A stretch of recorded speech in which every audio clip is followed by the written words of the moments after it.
Hello everyone! Welcome to Junbi Vlogs, ang pamilyang gala na laging gutom. Ayan, si Mami nagluto sa huli namin. Nag-fishing kami. So, huli ni Daddy. Itur ko kayo dito sa campground. Okay guys, let's go.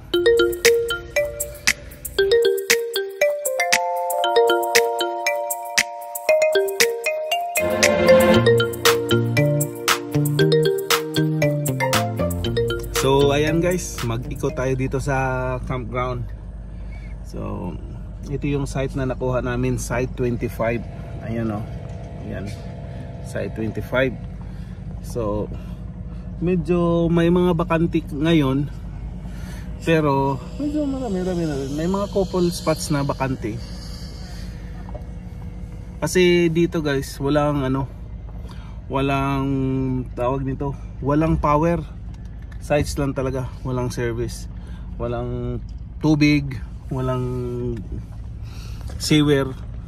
Yung andito lang, yung site lang talaga. May mga outhouse, yung outhouse na yun, yung may naka-park,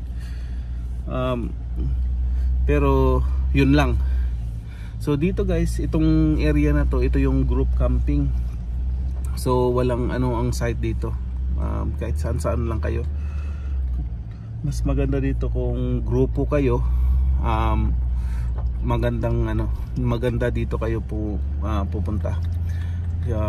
Kagabi ang grupo ng mga Pilipino gusto nilang pumunta dito, pero ang dami nila, siguro mga 5 trailer sila.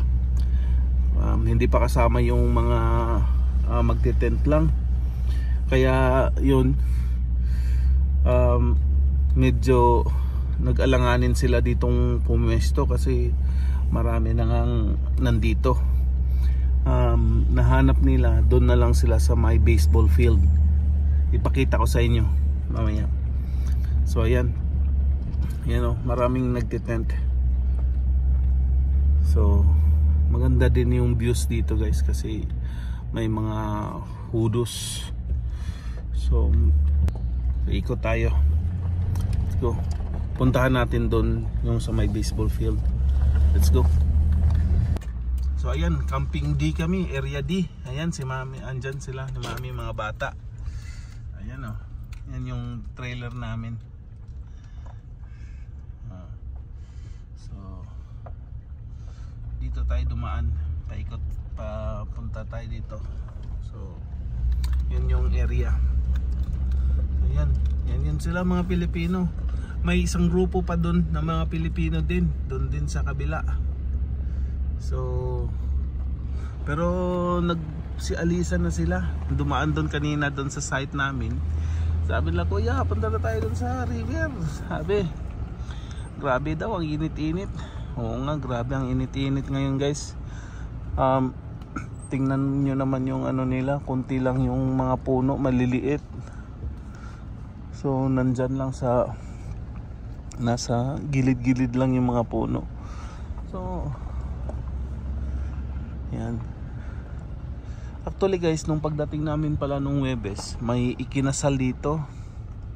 Diyan sila gumawa ng malaking canopy. So ayan guys, yung nandun sa dulo, another group. Ito yung paborito ng puntahan ng kaibigan namin, mga kaibigan namin na dito sila laging nagpepwesto rin, kasi alam mo naman mga Pilipino, medyo maingay tayo. Yan, marami dito. So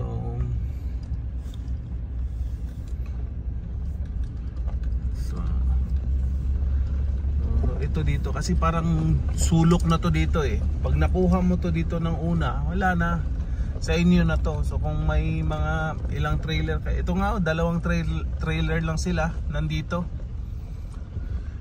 wala na sulok na parang may na kayo, may anong tawag dyan, may boundary na kayo na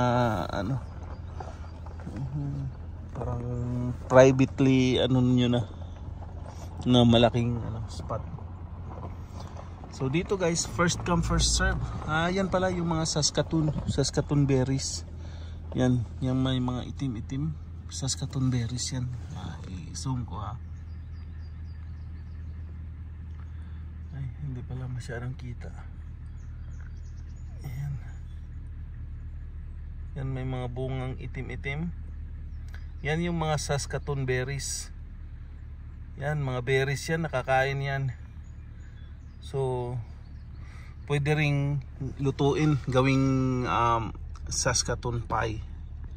So, ayan, sige. So, ito pa rin dito. Ewan ko kung nabanggit ko na. Yan, mga Pilipino din yan dyan. Grupo ng mga Pilipino. Yun dun. Ito hindi eh. So, first come first serve ang ano dito.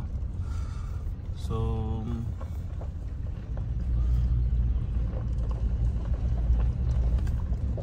yan. May mga grupo-grupo din dito. Pero hindi ko alam anong lahi ng mga to. So dito, kasi itong banda dito, itong mga group camping na to, bahala na kayo kung ano yung foreman nyo. Walang ano yan, walang posisyon kung anong posisyon gagawin. Basta mag ano lang kayo. Ang bayad kasi dito per unit. So kahit ilang unit kayo sa isang site, basta magbayad kayo ng ano $25 bawat isa. Pwede na yun kahit magsiksikan kayo. So yun yung kagandahan dito. Walang hindi sila stricto, what I mean. So may playground din dito pala guys.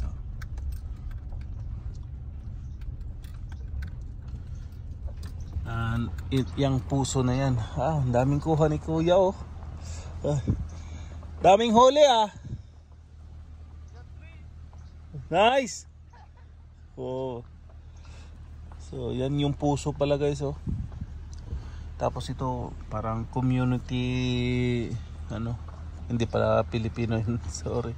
Ito pala community ano, hindi kitchen. So yan. So camping day. So dati ganyan yung ano namin guys oh, ganito ang tinitirhan namin pag nag-camping. So yun yung ano, tawag dyan tent trailer. Pop up. So marami talagang bakante ngayon guys. Marami siya. Ang daming bakante. Maraming bakante dito. Pero maganda dito mag fishing. Punta ka dito. Kaya maraming pumupunta dito. Maraming, lalo na ngayon sa mainit na panahon. Yung river dito, mababaw lang kasi ang river dito eh. Very kids friendly. Ang problema lang dito, walang power, walang sewer, at walang tubig doon sa puso. Kung ano, mag-igib ka doon sa puso, yun lang yung ano, tubig mo doon. So maganda siya dito guys. Ito yung lagi naming pinupuntahan dati dito pag ano, nagka-camping and then fishing.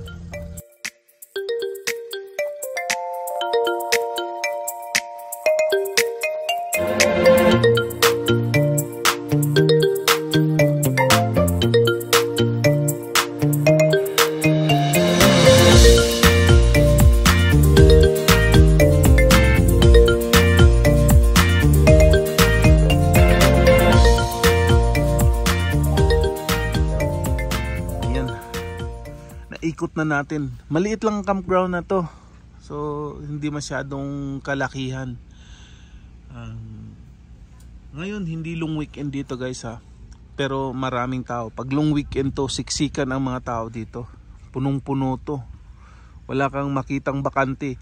Yang bakante na yan dito. May mga trailer dito pag long weekend. Yung may holidays.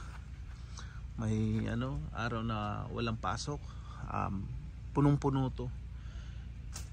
So ayan, puntahan natin yung river guys. Alam ko marami ng tao ngayon dito eh. So let's go.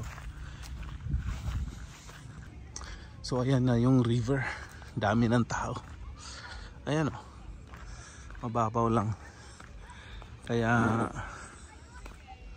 talagang pinupuntahan siya.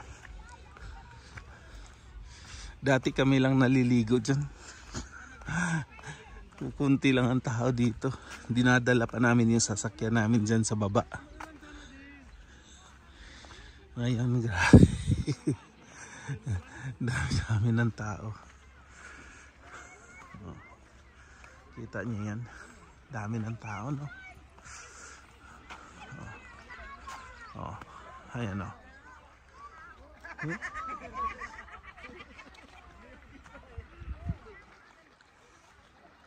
Ayan.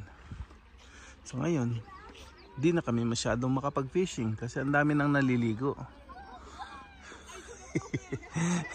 Nakapag-fishing lang ako ng mga 1 oras siguro kahapon. Wala, dinagsa ng tao, wala na. Pwedeng maglakad doon banda sa malayo-layo, sa gilid-gilid. Pero ang hirap. Hirap ng daanan doon, maputik. So ayan guys. Yan na yung pinagkampingan namin ngayon. So please don't forget to like, share, and comment down below what you guys think. And please subscribe if you haven't. So thank you so much guys for watching. See you guys on our next video. Thank you. Bye bye.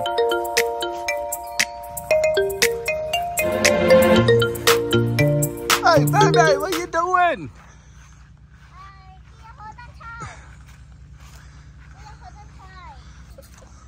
Gaga. Ano? Budbud ka ba? Budbud ka ba? Bakit? Para kasi Para kasi suman. suman.